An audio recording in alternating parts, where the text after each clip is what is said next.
सच्चे संतों के मिलने से हमारा निश्चित परमार्थ मार्ग पुष्ट होता है और आवागमन से हम मुक्त होते हैं। पर यदि हमें सच्चे संत ना मिले तो क्या उपाय है कि हमारा मार्ग पुष्ट हो? तो कह रहे भक्त नामावली, संतों की नामावली का गायन करें। जैसे अपने यहाँ नामावली का गायन होता है, इससे संतों की कृपा प्राप्त होती है। सिद्ध संतों का स्मरण, उनका नाम, हरि को निज यस ते अधिक, भक्तन यस पर प्यार, याते ये माला रची करि ध्रुव कंठ सिंगार। भक्तन की नामावली जो करी है चितलाए, ताके भक्ति बढ़े घनी अरु हरि होए सहाय। अजहु सोच विचार के गहि भक्तन पद ओट, हरि कृपालु सब पाछली क्षमि है तेरी खोट। आज भी सोच विचार लो कि तुम्हारे में क्या सामर्थ्य है। यदि भक्तों का चरण आश्रय ले लिया तो भगवान तुम्हारी सारी गलतियां माफ कर देंगे और आपकी भक्ति घनीभूत हो जाएगी। काम क्रोध आदि का प्रवेश नहीं होगा भक्ति में, यदि रोज भक्त नामावली का गायन स्मरण पूर्वक किया जाए। मन कहीं और ऐसे गा नहीं, ध्यान पूर्वक एक एक भक्त का स्मरण करते हुए यदि भक्त नामावली का गान हो तो सच्चे संतों के मिलन जैसा ही कार्य वो कर देंगे। आजकल लोग प्रायः संत महात्माओं की निंदा करते हैं। इसका कारण क्या है? जो विषयासक्त हैं, जो कामनाग्रस्त हैं, जो अज्ञान विमोहित हैं, वो अपनी मंद बुद्धि की कसौटी पर संतों को कसा करते हैं। उनकी मंद बुद्धि होती है तो अपनी बुद्धि के अनुसार वो संतों और महापुरुषों को पहचानने के लिए सामर्थ्य है नहीं, इसलिए वो बाहरी बातों को लेकर के संत महात्माओं पर दोषारोपण करने लगते हैं और उनकी निंदा करते हैं और अश्रद्धा करके अपना पतन कर लेते हैं। जहां किसी संत महापुरुष की निंदा हुई तो अश्रद्धा हुई, तो हमारा पतन हो जाता है। संतों को पहचानने के लिए परम पवित्र निरहंकार रहित भगवत बुद्धि चाहिए। वो भगवत बुद्धि जब हो जाएगी तो खुद आप संत हो गए, तो सब आपको संत नजर आएंगे। जब तक खुद संत नहीं हुए तब तक संत को पहचानना बहुत कठिन है। संत सेवा का प्रधान साधना क्या है? कैसे माने कि हमारी ये संत सेवा बन गई? तो संतों के बताए हुए मार्ग पर चलना ही सर्वश्रेष्ठ संत सेवा है। उत्साह के साथ, विश्वास के साथ जो संत भगवान ने आदेश कर दिया बस वैसे हम चलें, यही सबसे आज्ञा समन सुसाहिब सेवा। अगर हम अपने गुरुजनों की, संत महापुरुषों की आज्ञा का पालन करते हैं तो हमारी संत सेवा हो रही है। अब वो आज्ञा वो जो दे दे, आप सोहनी लगाओ, आप पोछा लगाओ, आप आरती करो, आप पाठ करो, आप नाम जप करो, आप अमुक, जो प्रभु आज्ञा जेहि का जस आई, सो तेहि भांति रहे सुख लाई। स्वामी की जैसी आज्ञा हो उसमें ननुनच न करते हुए उनकी आज्ञा का पालन करने से ही भगवत प्राप्ति हो जाएगी, संत सेवा बन जाएगी, उनकी आज्ञा का पालन करना। संत महापुरुषों के विचारों, उनके भावों, उनके उपदेशों को समझना चाहिए और उसी का पालन करना चाहिए। वो जो विचार अपने प्रकट करते हैं, भाव प्रकट करते हैं, उपदेश देते हैं, उसका पालन करना सबसे बड़ी सेवा है। अगर ये सेवा नहीं हो रही तो भोजन दे दिया, वस्त्र दे दिया, और भी, ये कोई खास सेवा नहीं। उनकी आज्ञा का उल्लंघन कर दिया और उनको रबड़ी पवा रहे हो, तो सच्चे संतों को ये अच्छा नहीं लगेगा। आप कुछ और नहीं कर रहे, बस उनकी जो आज्ञा है उसी आज्ञा पे चल रहे हैं, इतने में ही वो प्रसन्न हो जाएंगे। क्या सच्चे संत में श्रद्धा होने पर ही उनके संपर्क से लाभ होगा? पहली बात तो सच्चे संत का मिलना बड़ा दुर्लभ है। गीता में भगवान कहते हैं वासुदेवा सर्वमिति सा महात्मा सुदुर्लभा। जो पूरे जगत में भगवान वासुदेव को देख रहा है वो महात्मा बड़ा दुर्लभ है। अब बड़ी खींचतानी समाज में चलती है।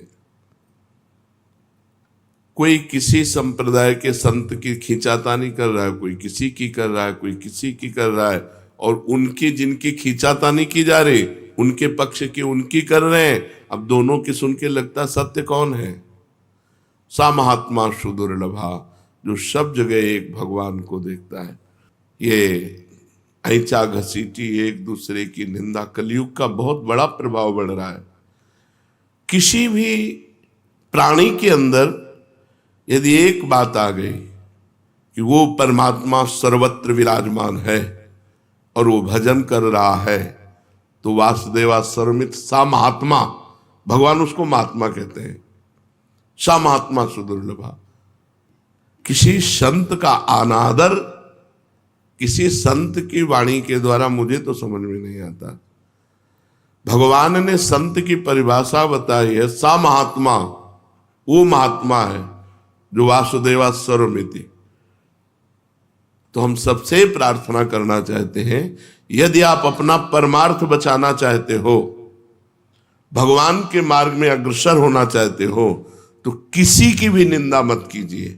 किसी की भी निंदा अगर करोगे तो आपका परमार्थ रुक जाएगा, आपका परमार्थ रुक जाएगा। जो दूसरों का हित कर रहे हैं, जो निर्विकार हैं, हम लोग पाषाण से भी भगवान प्रकट करने वाले हैं।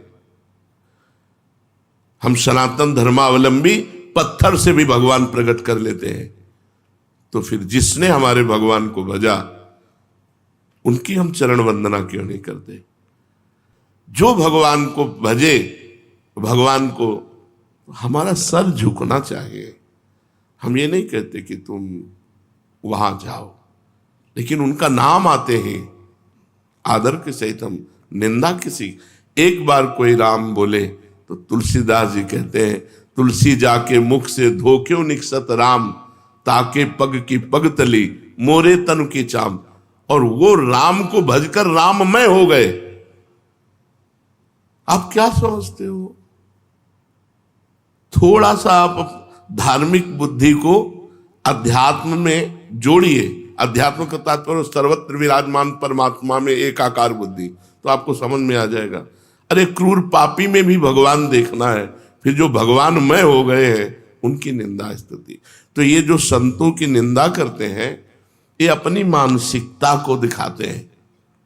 तो हम सबको चाहिए, सत्संगियों को, कभी भी किसी भी संप्रदाय के किसी भी संत की निंदा नहीं करनी।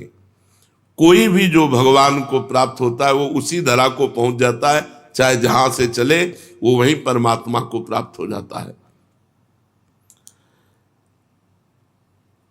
जो सच्चे संत हैं, तो तुम्हारी श्रद्धा हो या ना हो, उनका प्रभाव बदल देगा। अगर कहीं श्रद्धा कर लो तो बहुत जल्दी काम बन जाएगा। पर श्रद्धा ना करने से, जैसे आप सोए हुए हो, सूर्य उदय हो गया है पर आपको भान नहीं है, पर जब आंख खुलेगी तब आपको सूर्य का प्रकाश दिखाई देगा। ऐसे सच्चा संत मिल गया है पर आपका परिवर्तन नहीं होगा। परिवर्तन तब होगा जब श्रद्धा की आंख खुलेगी, तब आपको प्रकाश दिखाई देगा। अगर हम श्रद्धा पूर्वक किसी संत का सेवन करें तो बहुत जल्दी परिवर्तन हो जाएगा, और अगर अश्रद्धा से भी सेवन करें तो श्रद्धा आ जाएगी, धीरे धीरे श्रद्धा आ जाएगी। पर किसी संत की बाहरी परिवेश से हम किसी संत की आंतरिक स्थिति को नहीं जान सकते। बाहरी परिवेश उनका संसारिक हो सकता है, लेकिन अंतर में उनकी बहुत ऊंची स्थिति हो सकती है। अंतर की स्थिति को कोई अंतर वाला ही जान सकता है। संतों को एकांत में रहकर मौन साधना करना ठीक है या लोक कल्याण के कार्य करना ठीक है? एक महात्मा परम सिद्ध शक्ति संपन्न एकांत में रहता है, लेकिन वहीं से जगत का मंगल करता है। सर्वे भवन्तु सुखिनः, सर्वे सन्तु निरामयाः, सर्वे भद्राणि पश्यन्तु मा कश्चित् दुःखभाग् भवेत्। उसके इतनी जोर की ऊर्जा शक्ति होती, पूरे संसार के कल्याण करने के लिए उनके शरीर से परमाणु निकलकर जगत मंगल करते रहते। अगर ऐसे संत ना होते ना, तो जितना पापाचरण हो रहा है ना, तो भस्म हो जाए। ऐसी ऐसी मिसाइलें बनी हैं कि प्रांत का प्रांत आग लग जाए, नष्ट हो जाए। 2500 किलोमीटर दूर तक मार करने वाली, अब जरा सा बुद्धि खराब हो जाए तो प्रांत का प्रांत नष्ट हो जाए। और होंगे, अभी भजन हो रहा है, अभी भगवत शांति का प्रचार प्रकाश संतों से हो रहा है। कुछ प्रचार कर रहे हैं, कुछ प्रकाश कर रहे हैं। एकांत में जो बैठकर तो उनका प्रकाश होता है, उनके परमाणु जाते हैं और हर जीव के पापों का नाश करते हैं। एक है कि जो एकांत में बैठ करके खूब भजन करते हुए शक्ति संपन्न होकर जगत का मंगल करते हैं, और एक है जो भजन करते हुए दूसरों को उपदेश देते हुए दूसरों का मंगल कल्याण करते हैं। अगर दोनों को तौला जाए तो पहले वाला श्रेष्ठ निकलेगा।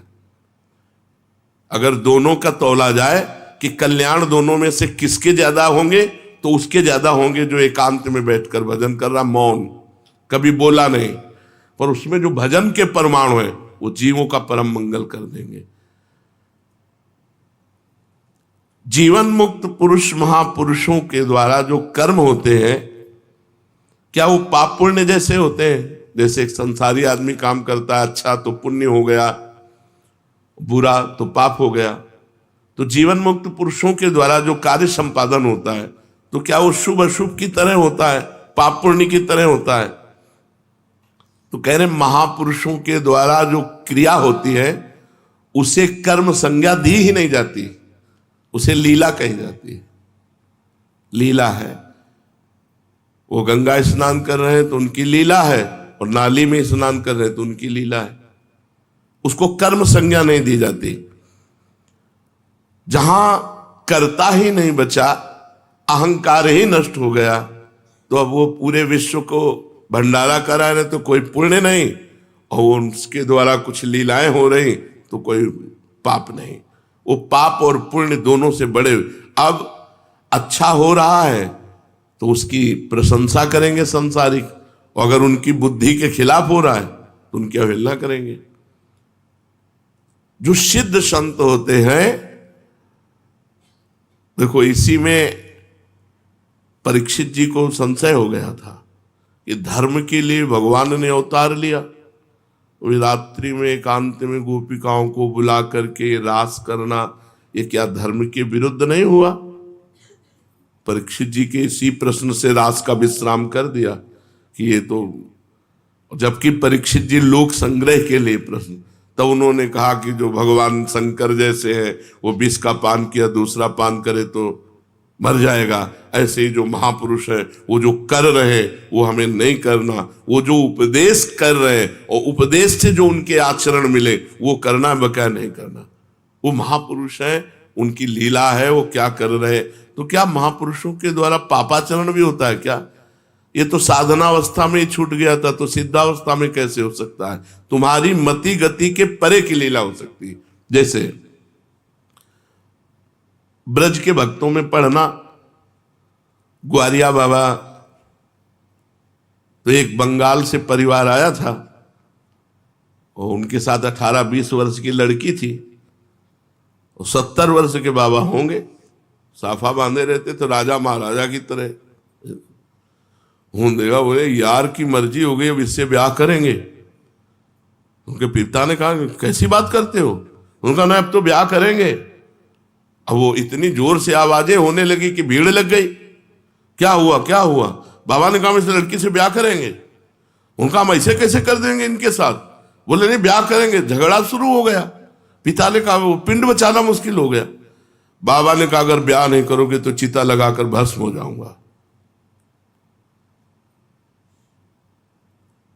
उसने कहा तुम मर भले जाओ, हमारा क्या बिगड़ रहा है, हम ब्याह नहीं करेंगे, तुम ऐसा थोड़ी अपनी बेटी का ब्याह कर देंगे। बाबा ने चिता लगा ली। ब्रजवासियों ने कहा हाथ जोड़ के कहता हूं तुम हाँ कह दो, अगर ब्याह कर लेंगे तो जो कहोगे वो हम हार जाएंगे, बिल्कुल नहीं होगा ब्याह, तुम हाँ केवल कह दो। उसको बहुत समझाया, बंगाल से आया था, तो उसने कहा बाबा ब्याह कर लो, हम राजी हो गए। बोले अच्छा चलो चिता में नहीं बैठेंगे। यार की मर्जी नहीं है, नहीं ब्याह नहीं करेंगे, और चल दी। अब आप बताओ क्या सोचोगे आप? तो सिद्ध पुरुषों की कुछ ऐसी लीलाएं होती हैं जिनको समझ पाना बहुत कठिन होता है, बहुत कठिन होता है। हम तो बस उनके चरणों में नमस्कार करें कि उनके प्रति कहीं अपराध न बन जाए। तो संतों की कुछ ऐसी क्रियाएं होती हैं जो हमारी मानवीय धरा से ऊपर होती है, वो बालवत होती है, बिल्कुल निष्पाप होती है, निष्कलंक होती है। ऐसा नहीं है कि कहीं पाप कर्म बन जाए, पर उनकी क्रियाएं ऐसी होती है जो करता नहीं है, वो भगवान की एक वृत्ति जैसी उदय होती है। हमने देखा है ऐसे सिद्ध महापुरुषों के दर्शन में गंगा किनारे एक से एक, उनको मस्त राम कहते थे। कोई उनसे चारा कटवा रहा है, कोई उनसे पिसना पिसवा रहा है, कोई मसाला पिसवा रहा है। तो एक बहुत पढ़ी लिखी प्रवीण थी, उसने देखा कि ब्रह्मबोध संपन्न महापुरुष है, वो मतलब कपड़ा लत्ता भी धो देते थे। बाबा मस्तराम कपड़ा, बच्चों जैसा उनका स्वभाव। वो मिले तो आप ऐसा लगेगा कि हजारों बार मिल चुके हैं, इतने परमाणु प्रेम के, इतने गले लग क्या है, और गुरु भाई आप कैसे, ऐसे तो लगता है हमें जानते हैं क्या। और उनका व्यवहार ही ऐसा था, वो भगवत स्वरूप। तो उसने फिर उनके सामने कार्य रखा कि ऐसे संत से यदि संतान उत्पन्न हो तो जगत पूज्य। तो उन्होंने कहा कि देवी मस्त राम की मस्ती एक सीमा तक रहती, चल रही। वो समझ रहे थे कि बावरे हैं, तो उनका देवी मस्त राम की मस्ती एक सीमा तक रहती है, और घर के बाहर निकल गए। उन्होंने खुद संतों से अपनी बात बताई। तो कुछ संत ऐसे होते हैं जो सीमा से ऊपर होते हैं हमारी बौद्धिक धरा से। हमें किसी की निंदा नहीं करनी,